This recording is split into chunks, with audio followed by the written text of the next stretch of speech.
نہج البلاغہ کی جو خصوصیت ہے جس کی وجہ سے ہم اس کو اختیار کرتے ہیں، ایک نص میں ایک سنی عالم دین کی پیش کروں گا اور ایک نص اپنے علماء میں سے نہج البلاغہ کی خصوصیت پر۔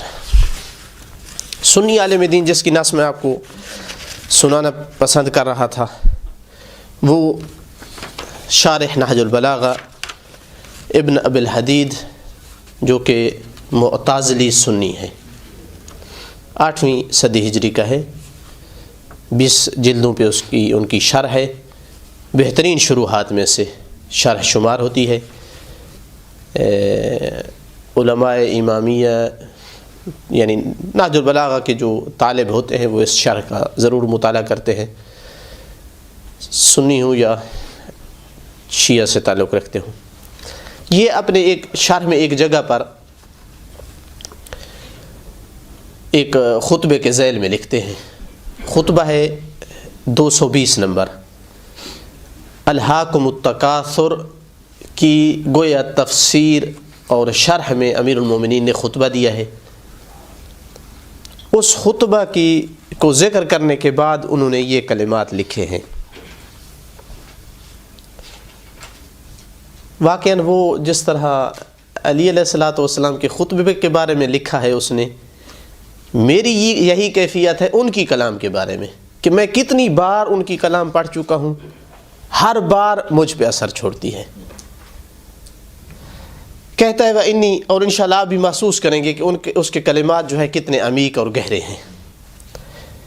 وہ اسی خطبہ کے بارے میں لکھتا ہے وَإِنِّي لَأُطِيلُ التَّعَجُّبَ مِن رَجُلٍ يَخْطُبُ فِي الْحَرْبِ بِكَلَامٍ يَدُلُّ عَلَىٰ أَنَّ طَبْعَهُ مُنَاسِبٌ لِاتِّبَاعِ الْأُسُودِ وَالنُّمُورِ وَأَمْثَالِهِمَا مِنَ السِّبَاعِ الضَّارِيَةِ، میں بہت زیادہ دیر کے لیے تعجب میں رہتا ہوں ایسے آدمی سے کہ جو جنگ کے بارے میں جب کلام کرے تو ایسا لگتا ہے کہ اس کی طبیعت شیروں والی طبیعت ہے، چیتوں والی طبیعت ہے، چیرنے پھاڑنے والے درندوں والی طبیعت ہے۔ ثم يخطب في ذلك الموقف بعينه اذا اراد الموعظة بكلام يدل على ان طبعه مشاكل لاتباع الرهبان لابسي المسوح الذين لم يأكلوا لحما ولم يريقوا دما۔ اور جب میں اسی آدمی کو دیکھتا ہوں واعظ و نصیحت میں گفتگو کرنا شروع کرتا ہے تو لگتا ہے ایسی طبیعت ہے اس بندے کی جو کہ عیسائی مذہب رکھنے والے رہبان لوگوں کی طبیعت ہوتی تھی، کہ جو ٹاٹ اور کھردرا لباس پہنتے تھے، کہ جو زندگی بھر گوشت نہیں کھاتے تھے، جنہوں نے کبھی کسی کا خون کا قطرہ تک نہیں بہایا تھا۔ فَتَارَةً يَكُونُ فِي صُورَةِ بَسْطَامٍ بن قیس بن شیبانی وعتیبہ بن حارث الیربوئی وعامر بن طفیل العامری، وَتَارَةً يَكُونُ فِي صُورَةِ سقراط الحبر اليونانی یوحنا المعمدان الاسرائیلی والمسیح ابن مریم الالہی۔ بڑے بڑے شجاع اور بہادروں کے نام لیتا ہے، اور کبھی بڑے بڑے حکماء اور زاہدین لوگوں کے نام لیتا ہے۔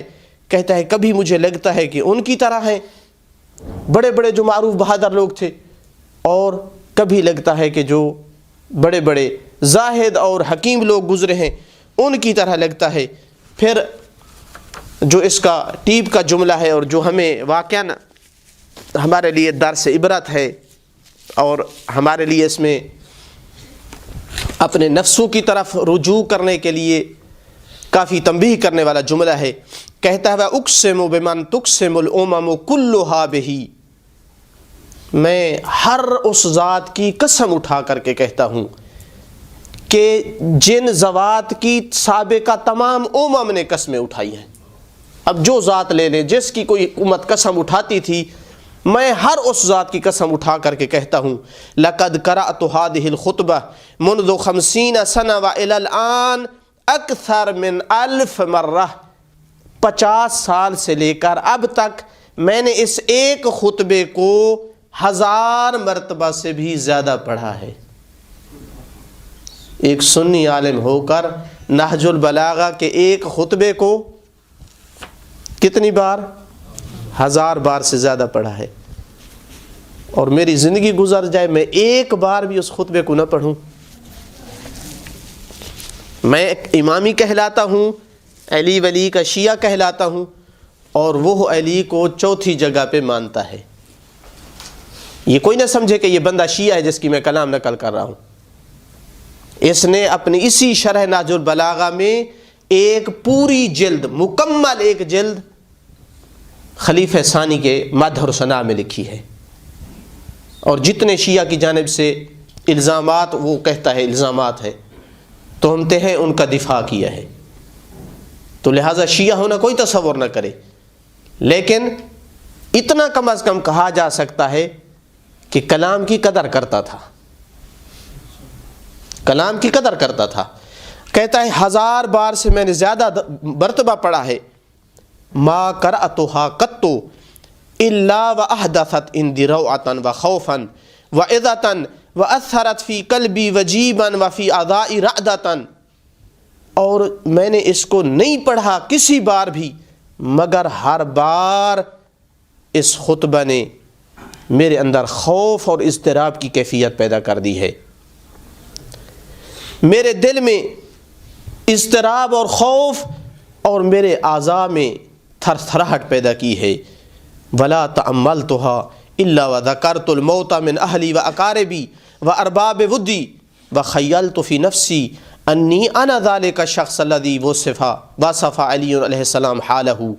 جب بھی میں نے اس میں تأمل اور غور و فکر کیا ہے، میں نے اپنے مردوں کو یاد کیا ہے، میں نے اپنے اہل و اقارب کو یاد کیا ہے، میں نے اپنے عزیزوں کو یاد کیا ہے، اور ایسے مجھے تصور لگتا تھا، خیال لگتا تھا کہ گویا میں ہی وہ شخص ہوں جس کے بارے میں علی علیہ السلام کلام کر رہے ہیں۔ یہ مزہ ہے پڑھنے کا، یہ انداز ہے مطالعے کا، کہ یوں لگے جیسے علی علیہ السلام مجھے مخاطب ہیں۔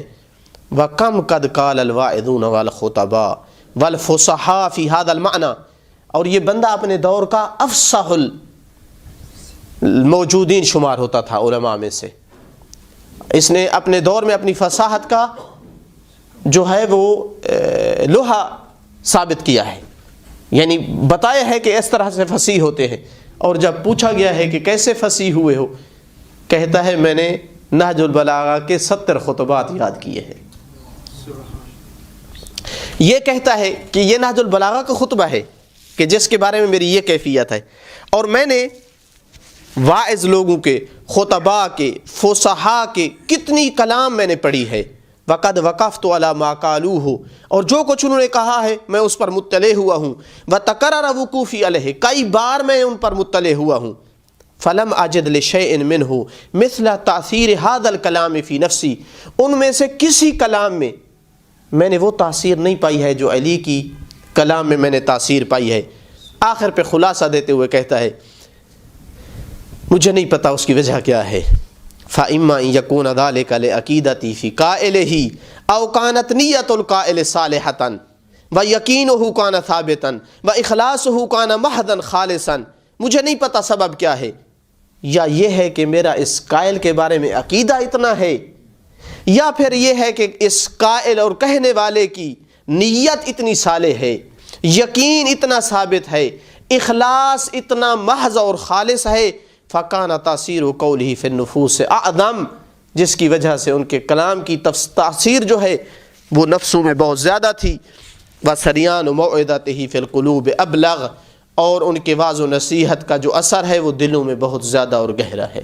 درود بھیجیے محمد و آل محمد کی ذات پر، صلی علی محمد و آل محمد۔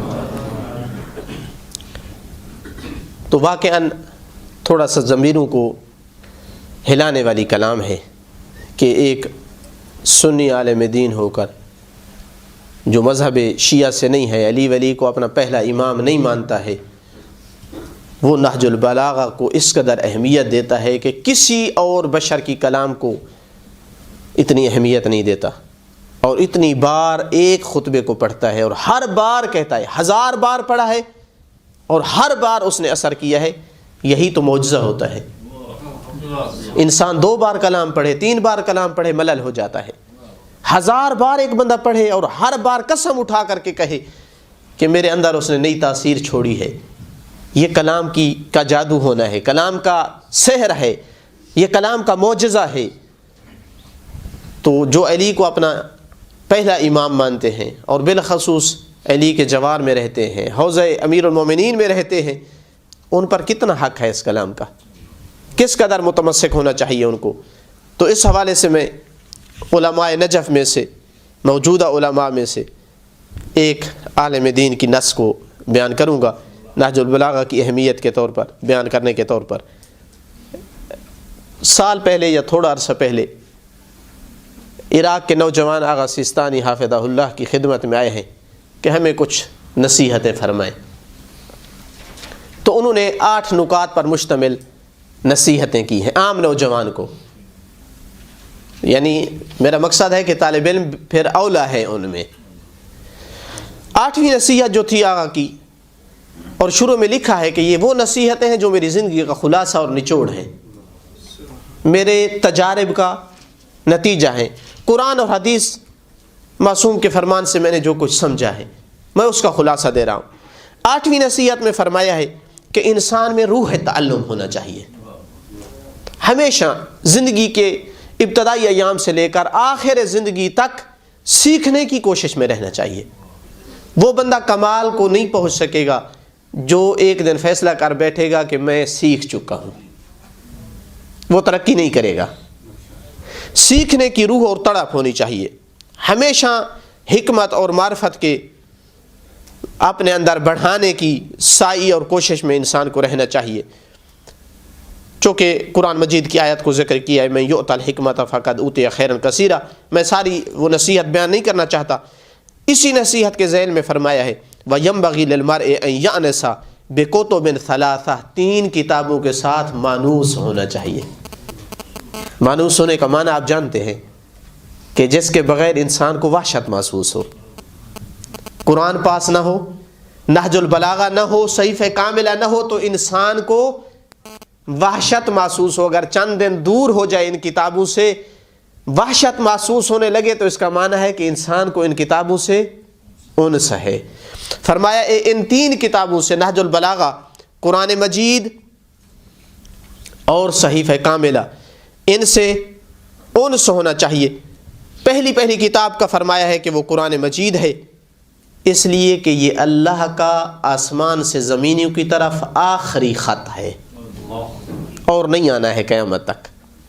یعنی اس کا مطلب ہے اللہ تعالیٰ جو کچھ بندے سے کہنا چاہتا تھا وہ کہہ دیا ہے، اس کے بعد کوئی اور بات اللہ نے نہیں کرنی ہے، کوئی کلام نہیں ہونی ہے۔ تو اس کے اوپر روشنی ڈالی ہے، چونکہ ہمارا موضوع نہیں ہے قرآن مجید۔ دوسرے نمبر پر فرمایا ہے نہج البلاغہ ہے۔ اس کے لیے کیوں فرما رہے ہیں انس ہونا چاہیے؟ فرمایا اس لیے کہ نہج البلاغہ فإنہ علی العموم تبیین لمضامین القرآن واشاراتہ باسلوب بلیغ یحفظ فی المرء روح التأمل والتفکیر والاتعاظ والحکمہ۔ اس لیے کہ نہج البلاغہ قرآن کے مضامین کی شرح دیتا ہے، قرآن کے اشاروں کو سمجھاتا ہے، اور دوسرا انسان کے اندر روح تأمل کو، روح تفکیر کو، وعظ و نصیحت کے قبول کرنے کو، حکمت کو انسان کے دل میں جگاتا ہے۔ پس فلا ينبغي للمرء ان يترك مطالعته كلما وجد فراغا او فرصتا، جب بھی فراغ اور فرصت ملے نہج البلاغہ کے مطالعے کو ترک نہ کرے، بل یشعر نفسه، اور اپنے اندر یہ شعور پیدا کرے۔ کون سا شعور؟ جس طرح کہ ابن ابی الحدید نے کہا ہے، کتنی قریب ہے کلام ان دونوں علماء کی۔ آغا فرماتے ہیں بل یشعر نفسه، اور اپنے اندر یہ شعور پیدا کرے بأنہ مما یخطب فیہم الامام، کہ گویا امام علیہ السلام میری طرف خطاب فرما رہے ہیں، مجھ میں علی علیہ السلام خطاب فرما رہے ہیں، کما یتمنا، جیسے کہ وہ تمنا کرتا ہے کہ کاش اس دور میں ہوتا تاکہ علی علیہ السلام کے خطاب کو سنتا۔ اس کیفیت سے نہج البلاغہ کا مطالعہ کرے۔ وَلْيَهْتَمْ بِرِسَالَتِهِ علیہ السلام إِلَى ابنه الحسن علیہ السلام بالخصوص نہج البلاغہ میں سے جو امام حسن علیہ السلام کی طرف امیر المومنین کا رسالہ ہے وصیت امام حسن کے نام سے، اس کو اہتمام دے۔ فإنها جاءت لمثل هذه الغایہ، چونکہ وہ اسی ہدف اور غایت کے لیے نصیحت آئی ہے امام علیہ السلام کی، کہ جو انسان کے اندر روح اتعاظ اور حکمت، تأمل اور تفکیر کی روح کو انسان کے اندر پیدا کرے۔